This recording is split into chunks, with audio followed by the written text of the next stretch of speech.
Chapitre 5. Panique à la maison. À partir de ce jour, Lou et Antoine sont devenus inséparables. Ils passaient leur temps à jouer au football avec d'autres garçons du quartier.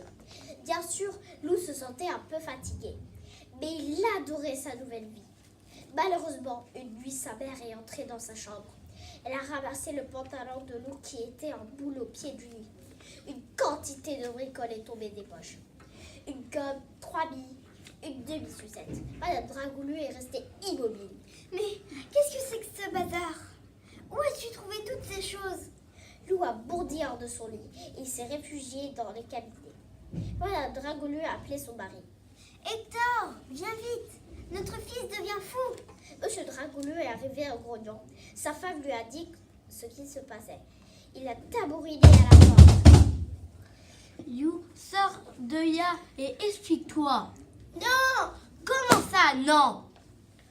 Le père et la mère de Lou étaient stupéfaits. Jamais leur fils ne leur avait résisté avec tant de force. Madame Dragoulou a pris une voix toute douce. Loulou, dis-nous ce qui se passe. Sors donc de cet endroit. Nous n'allons pas te manger.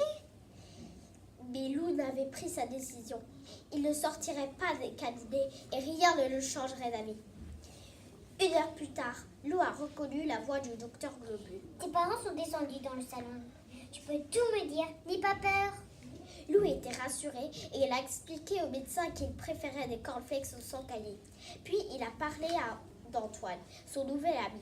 Il a raconté qu'il passait ses journées au football. Le docteur Globule est resté sans voix. Il a bredouillé. Je vais voir tes parents. Ne bouge pas.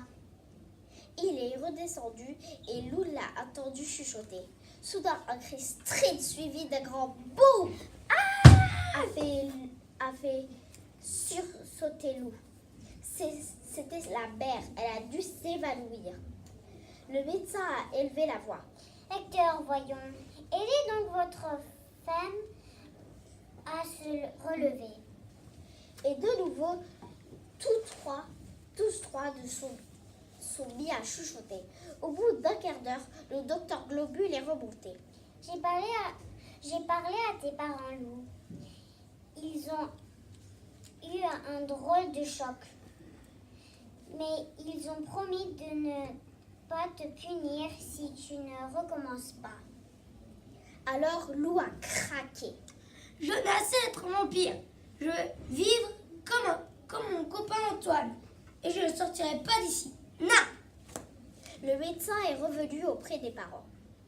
Il vaut mieux attendre que ton fils se calme. Ne vous inquiétez pas. Il sortira quand il aura assez.